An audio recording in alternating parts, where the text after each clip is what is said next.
세계에서 가장 큰 사막은 아프리카를 가로지르는 사하라 사막이라고 하는 사막입니다. 이 사하라라고 하는 말은 아랍어로 사흐라, 골모지라고 하는 것에서 유래됐습니다. 골모지, 버려진 땅이다. 그 크기가 860만 제곱킬로미터. 어느 정도냐면요, 미국이 906만 제곱킬로미터입니다. 그러니까 미국보다 조금 작은 땅덩어리. 그게 버려진 땅, 전부 다 모래의 땅, 사막입니다. 동쪽에서 서쪽까지 길이가 5,600km, 엄청 길죠? 남쪽에서 북쪽까지가 1,700km. 그러면 우리나라 저기 부산에서부터 저기 신의주보다도 더 높은 거리, 저기 러시아까지 올라가는 그 정도. 이 크고 광활한 땅이 모래 땅입니다. 버려진 땅이에요. 생명이 살 수 없습니다. 근데 재미있는 것은 이 사하라 사막도 한때는 아프리카의 다른 지역과 마찬가지로 다양한 동물과 식물들이 살았던 풍요로운 땅이었대요.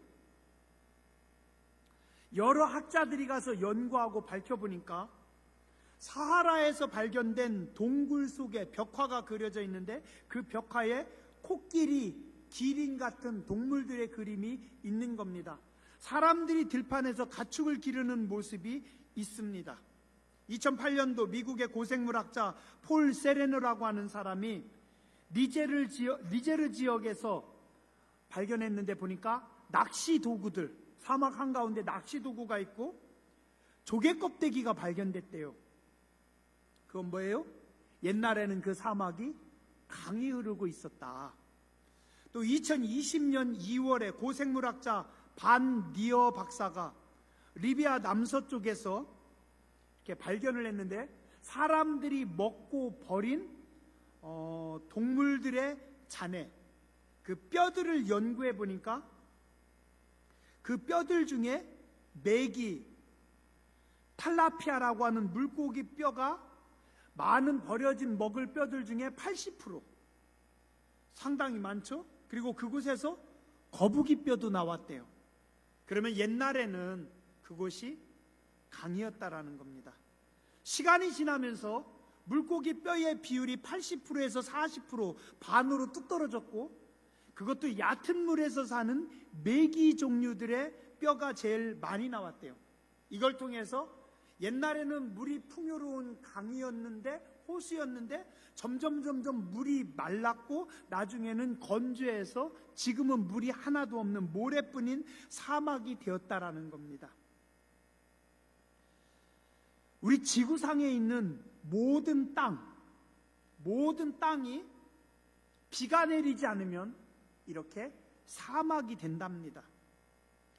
비가 오지 않으면, 물이 없으면 점점 척박한 땅, 버려진 땅, 죽음의 땅, 사막이 됩니다. 자연계의 법칙이 땅에 물이 없을 때 죽음의 땅이 되듯이 우리 영적인 법칙도 마찬가지입니다. 성도에게 물, 은혜가 없으면 영적 사막화가 급속하게 진행되고 우리는 물이 없는, 은혜가 없는 죽음의 땅, 사막이 되고 맙니다. 출애굽한 이후에 하나님께서 약속하신 가나안 땅에 정착한 이스라엘 백성들, 그들에게 젖과 꿀이 흐르는 땅을 주셨습니다. 이스라엘 백성들은 그 젖과 꿀이 흐르는 땅에서 하나님이 주신 놀라운 복을 받아 누리면서 살았어요. 근데 그들이 하나님 뜻대로 살지 못했고 하나님을 배반하고 하나님의 말씀을 어기고 그들이 범죄했을 때 하나님께서 그 땅에 내린 심판이 뭔지 아세요? 하늘을 닫아버리는 겁니다. 죄로 인해서 사람들이 악하게 살 때 하나님께서 하늘을 닫아버려요. 하늘이 닫으면 어떻게 됩니까? 은혜의 단비가 멈추는 겁니다. 하늘이 닫히고 은혜의 단비가 멈추니까 하나님이 보호하시지 않으셔서 이스라엘 땅은 전쟁에 짓밟히고 폐허가 됩니다. 버려진 사막이 되고 마는 겁니다. 북이스라엘이 먼저 아수르에 망하고 남유다가 바벨론에 망하고 그 땅에 쓸만한 사람들은 전부 다 포로로 잡혀가서 살아갑니다. 이게 하나님의 심판이라고 성경은 말씀하고 있습니다. 근데 그들이 바벨론 땅에서 포로로 메마른 삶을 살아가고 있을 때 모든 것이 끝났다라고 생각하는 이스라엘 백성들에게 하나님은 다시 선지자들을 보내십니다. 그리고 그들을 통해서 말씀하십니다. 이사야에게 말씀하셨고 에스겔에게 환상을 통해서 보여주십니다. 이사야 43장 18절에서 20절, 너희는 이전 일을 기억하지 말라. 보라, 내가 새 일을 행할 것이다. 그 새 일이 뭐냐면 내가 광야 한가운데 길을 낼 것이고 사막에 강을 내리니 장차 들짐승 곧 승냥이와 타조도 나를 존경할 것은, 짐승들도 나를 존경할 것은 내가 광야의 물을 사막에 강을 내어 내 백성 내가 택한 자에게 마시게 할 것이라. 즉 뭐예요? 사막의 땅에 하나님께서 강을 내셔서 그곳에서 물을 주셔서 그 물로 당신의 백성들을 먹이고 살리시겠다. 여기서 사막은 뭡니까? 영적인 사막, 버려진 백성들입니다. 강은 뭐예요? 하나님의 은혜의 강입니다. 하나님의 생명의 강입니다. 그래서 이 은혜와 생명의 강으로 너희를 다시 살리고 회복시키겠다. 이스라엘의 생명 회복이 어디서부터 시작되나요? 물로부터, 하나님의 은혜의 강이 회복됨으로부터 시작될 거라고 하나님께서 이사야를 통해 말씀하십니다. 에스겔을 통해서 하나님 말씀하십니다. 에스겔은 어디에 있냐면 바벨론의 포로로 그 한가운데 살아가고 있어요. 제사장이지만 제사장의 직책을 감당하지 못하고 있습니다. 그 에스겔에게 하나님께서 환상을 보여주십니다. 여러 가지 많은 환상을 보여주셔요. 성전의 환상도 보여주시고 에스겔 골짜기에 마른 뼈들이 일어나는 환상도 보여주시고, 근데 에스겔서 47장에는 어떤 환상을 보여주시냐면 하나님께서 에스겔의 눈앞에 성전을 보여주셔요. 지금 에스겔은 바벨론의 포로로 잡혀 있어서 성전이 없는 제사장입니다. 근데 그의 눈에 성전을 보여주시는데 성전을 보니 어떻게 돼요? 그 성전 문, 저 바깥에 문지방에서부터 물이 스며 나오는 겁니다. 이 물이 흘러나와서 이 물이 흐릅니다. 이 물이 흐르는데 가만히 보니까 처음에 1천척을 측량해 보니까 그 1천척은 물이 살살 흐르면서 발목을 적셔요. 또 1천척을 측량했더니 이 물이 무릎을 적십니다. 또 1천척을 측량했더니 이 물이 허리를 적시고 나중에는 이 물이 너무 넘쳐가지고 바다가 돼버립니다. 그간에게 이르시되 인자야 네가 이것을 보았느냐 하시고 나를 인도하여 강가로 돌아가게 하심으로 내가 돌아간즉 강 좌우에 나무가 심이 많더라. 성전에서부터 흘러나온 물이 강이 되어서 흐르고 그 주변에 나무가 풍성합니다. 그간에게 이르시되 이 물이 동방으로 흘러서 아라바로 내려가서 바다에 이르리니 이 물이 바다까지 이르고 이 물이 흘러내리는 물로 그 바다의 물이 소성함을 얻으리라. 이 강물이 이르는 곳마다 번성하는 모든 생물이 살고 또 고기가 심히 많으리니 이 물이 흘러 들어가므로 바닷물이 소생함을 얻고 이 강이 이르는 각처의 모든 것이 살 것이다 라고 하나님께서 말씀하십니다. 성전에서부터 흘러나오는 물, 어떤 물입니까? 이건 그냥 물질의 물이 아닙니다. 은혜의 물입니다. 은혜의 물이 흘러나가면서 강을 이루고 이게 바다를 이루고 그 다음에 나무들을 풍성하게 하고 열매들을 주고 물고기가 많고 모든 풍성함과 회복의 약속을 하나님께서 하십니다. 그리고 요한계시록 22장, 성경의 맨 마지막입니다. 요한계시록 21장과 22장은 천국의 모습입니다. 여러분들이 죽은 후에 하나님 앞에 가서 천국에 가서 볼 모습입니다. 그 요한계시록 22장 보면 또 그가 수정같이 맑은 생명수의 강을 내게 보이니 하나님과 및 어린 양의 보좌로부터 나와서 길 가운데로 흐르더라. 강 좌우에 생명나무가 있어 12가지 열매를 맺되 달마다 그 열매를 맺고 그 나무 잎사귀들은 만국을 치료하기 위하여 있더라. 어떤 모습이에요? 천국에 하나님이 계시는 보좌가 있고 그 보좌에서부터 은혜의 강이 흐르고 좌우로 생명나무가 있고 12가지 열매를 맺고 약초들이 있고 풍성함이 있고, 이게 뭐예요? 이게 나중에 우리가 죽은 후에 갈 하나님 나라 천국의 모습입니다. 뭐가 가득합니까? 물이. 이 물은 뭡니까? 생명의 물. 이 물을 우리는 뭐라고 합니까? 은혜라고 부릅니다.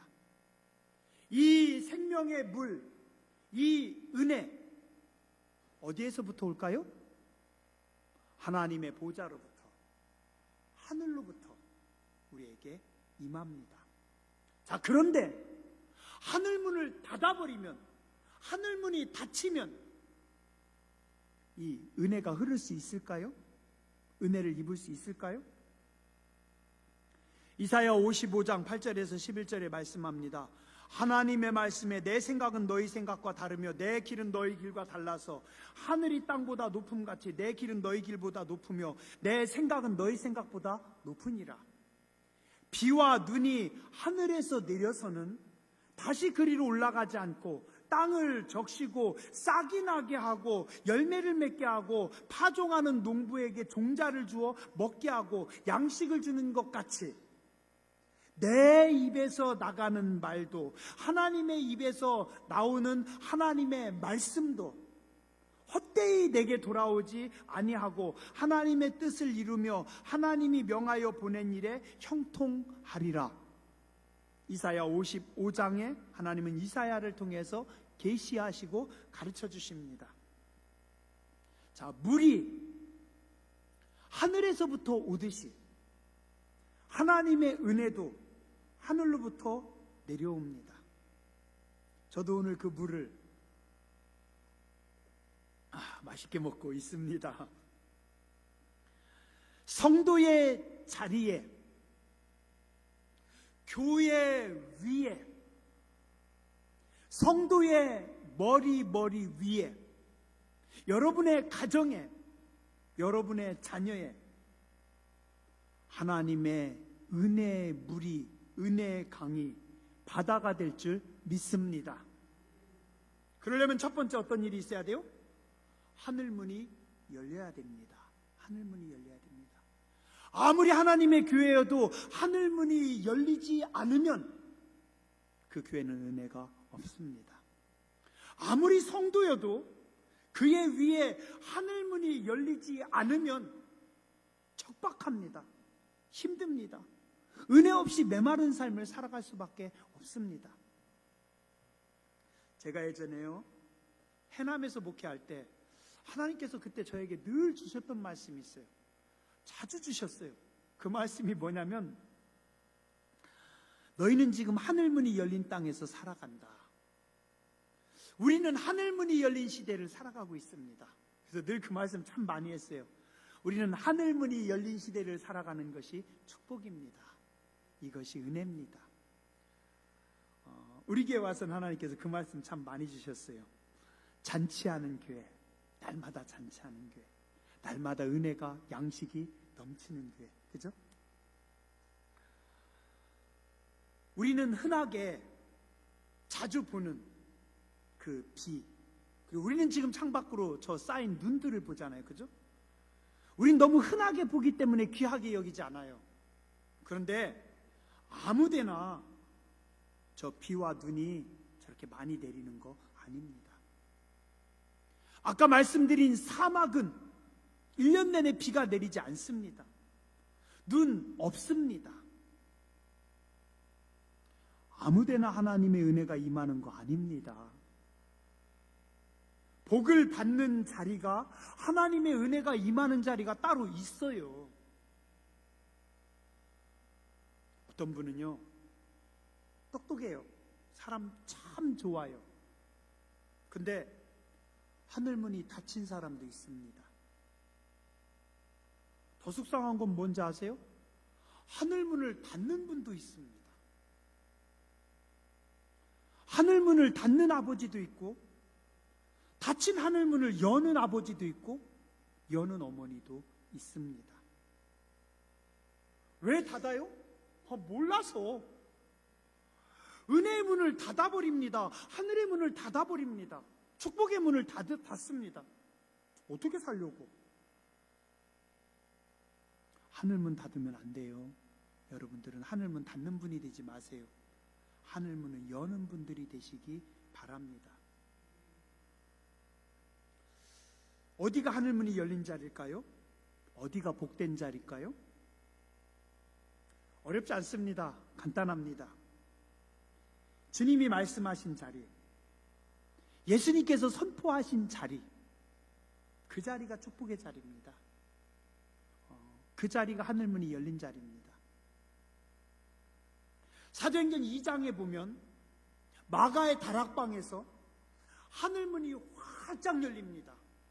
성령님께서 강하게 임재하십니다. 막 불의 혀같이 강하게 그 마가의 다락방을 다 덮어버리십니다. 얼마나 뜨겁게 임했던지 그 자리에 있는 모든 사람, 각 사람 위에 성령님께서 임하시고 그 모든 사람이 다 성령 충만해서 무장되고 나가서 복음을 전합니다.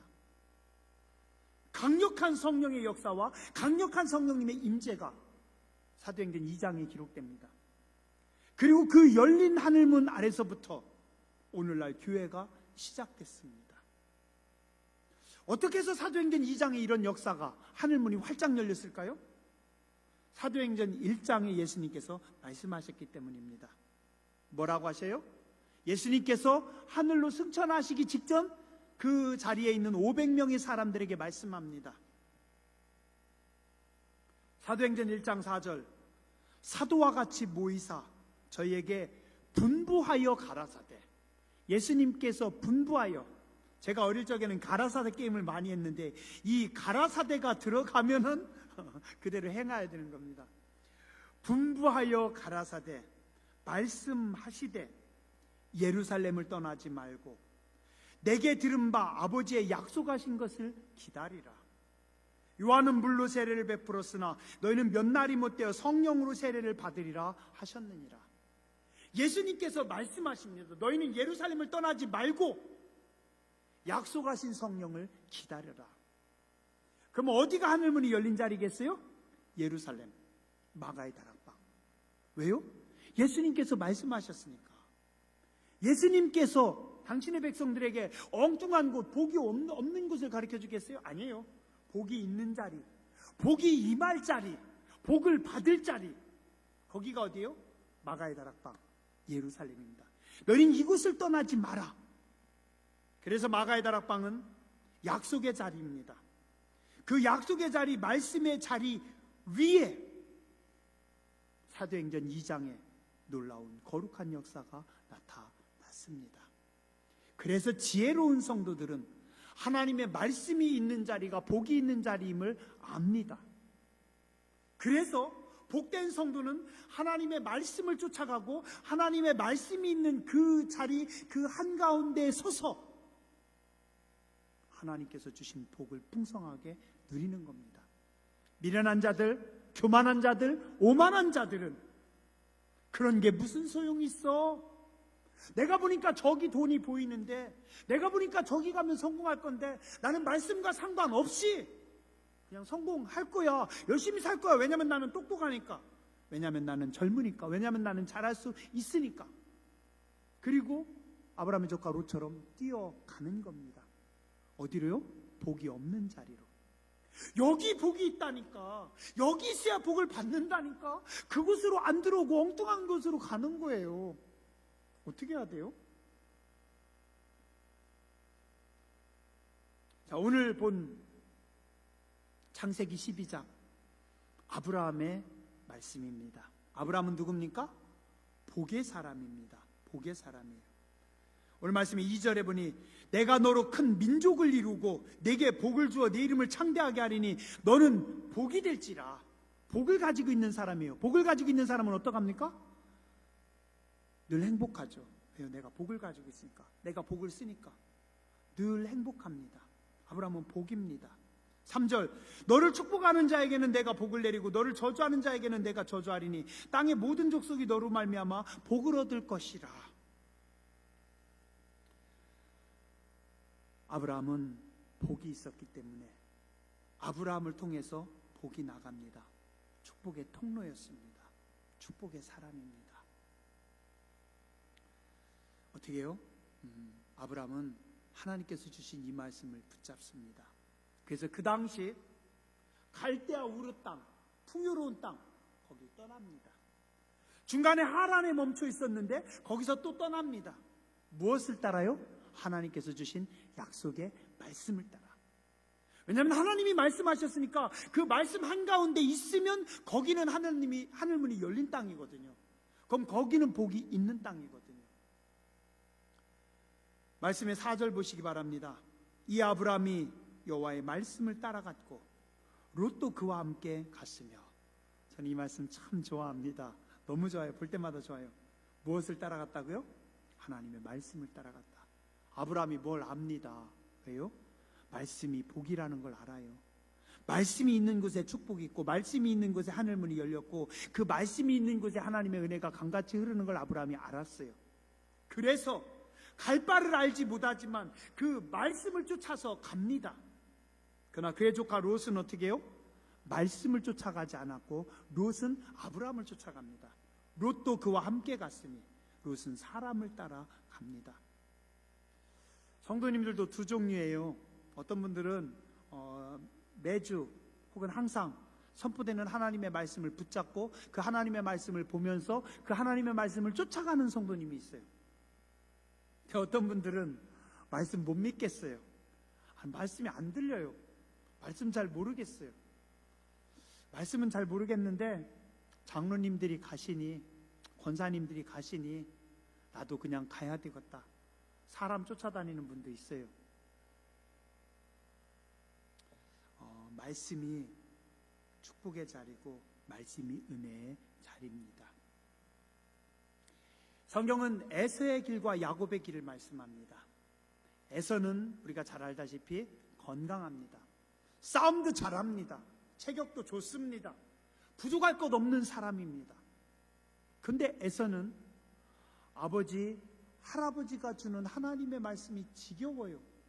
귀찮아요. 재미없어요. 짜증나요. 그 말씀 중요하게 여기지 않습니다. 내팽개칩니다. 내가 열심히 살면 되지.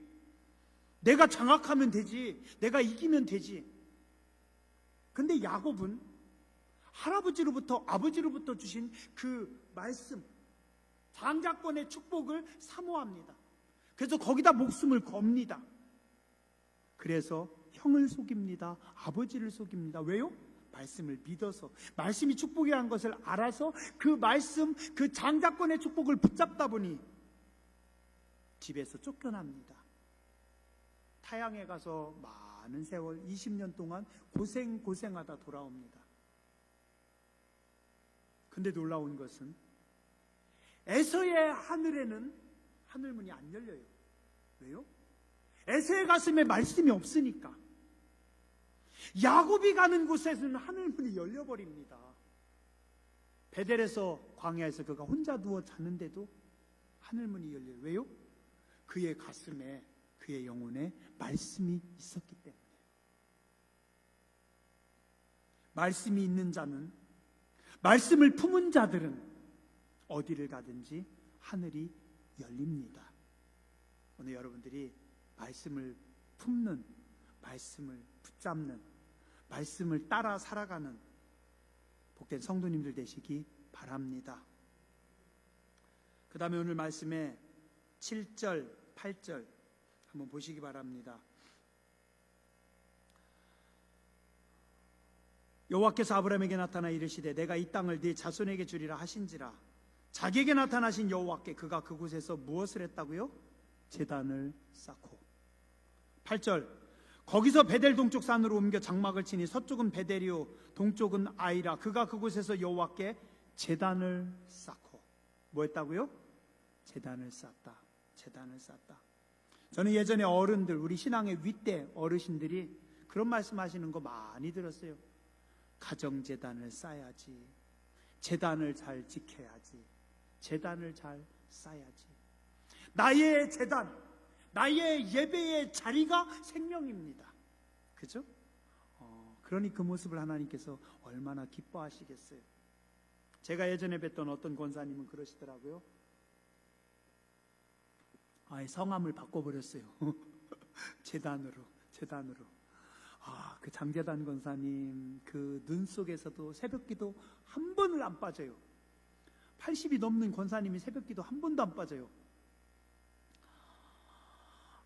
아무리 눈이 많이 오고 아무리 비가 오고 아무리 태풍이 와도 새벽 4시에는 딱 교회 와서 계십니다.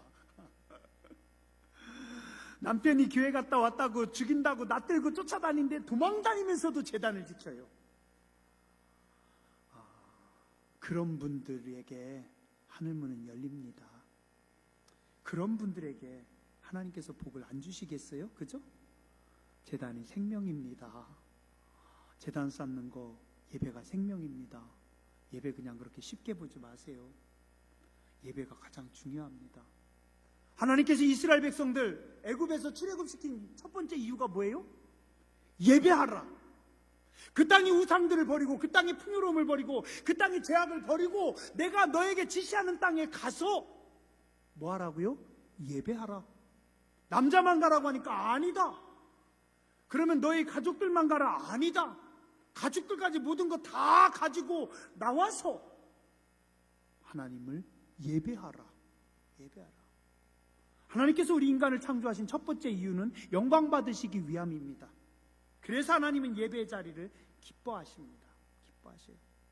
속회 예배 드릴 때, 성도의 가정에서 가정 예배 드릴 때, 새벽 예배 드릴 때, 선교회가 모여가지고 예배 드릴 때, 한 해 일하기 전에 먼저 하나님 앞에 예배 드리고 시작할 때, 직장에서, 일터에서, 사업의 자리에서 예배할 때 하늘문이 열려요.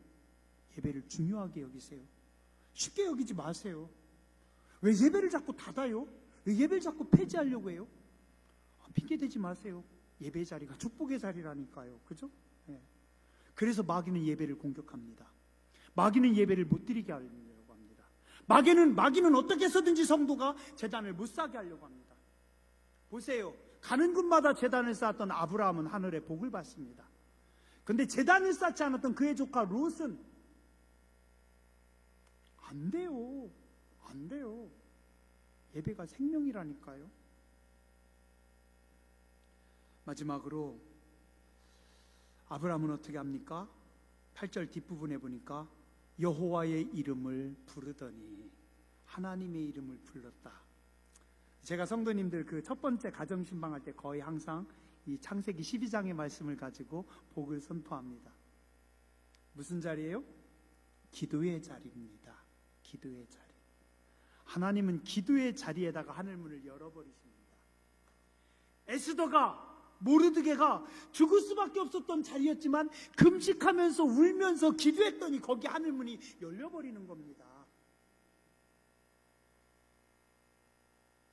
다윗이 아들 압살롬을 피해서 도망갈 때 맨발로 머리를 풀고 울면서 절며 미아리 고개를 넘어가는 것이 아니라 기도의 자리를, 예배의 자리를 넘어갑니다. 그 기도의 자리, 예배 자리에서 울면서 기도합니다. 하나님, 나를 불쌍히 여겨주시고 더 이상 나를 부끄럽지 않게 하여 주시옵소서. 그랬더니 하나님께서 하나님의 사람 후세를 보내십니다. 그 후세를 보내가지고 후세를 통해서 이스라엘 최고의 전략가 아히도벨의 계략을 하나님께서 깨트려 버립니다. 누구에게? 기도하는 사람에게. 기도해야 하늘이 열립니다. 기도는 아무리 강조해도 지나치지 않습니다. 여러분들이 기도를 많이 해야, 여러분들이 기도를 열심히 해야 고대 제1교회 위에 하늘이 열리고 이곳에 강력한 하나님의 역사가 있고 여러분의 자녀들이 그 은혜와 복을 누리지 않겠습니까? 그죠? 때를 얻든지 묻었든지 정신을 차려서 쉬지 말고 늘 기도해야 됩니다. 새벽 기도 못하는 분은 밤에 와서 기도하시고, 그것도 안 되면 직장 가다가 들려서 기도하시고, 그것도 안 되면 어떤 사람들은 그러대요. 성전 마당에 잠깐 들어와서 하나님 죄송해요. 하나님 이 땅에 하나님 우리에게 은혜를 베풀어 주옵소서. 그리고 간대요. 그죠? 기도해야 돼요. 늘 기도해야 돼요. 저는 삼손산 저기 정상에 가면 거기 쬐끄만 바위 있어요. 그 바위 바로 옆으로 가서 보면은 우리 교회가 보여요. 하나님 우리 교회를 축복하여 주시옵소서. 산꼭대기 가서도 기도하는 겁니다. 밥 먹을 때도 기도하는 겁니다. 운전할 때도 기도하는 겁니다. 그래서 기도하는 사람 위에 하늘문은 열리는 겁니다.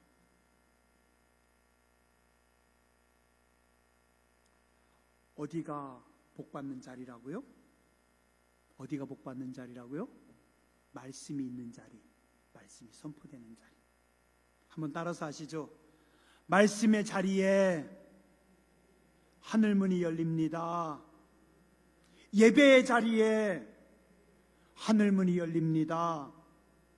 기도의 자리에 하늘문이 열립니다. 기도하겠습니다.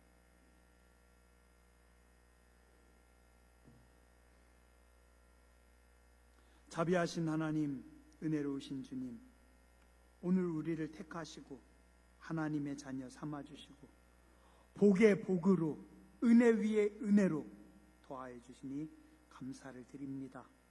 우리도 아브라함처럼 오순절 마가의 다락방의 제자들처럼 말씀의 자리에, 예배의 자리에, 기도의 자리에 서게 하여 주시고 약속하신 하늘의 복을 받아 누리는 복된 교회 성도들, 우리의 자녀 손들 되게 하여 주시옵소서.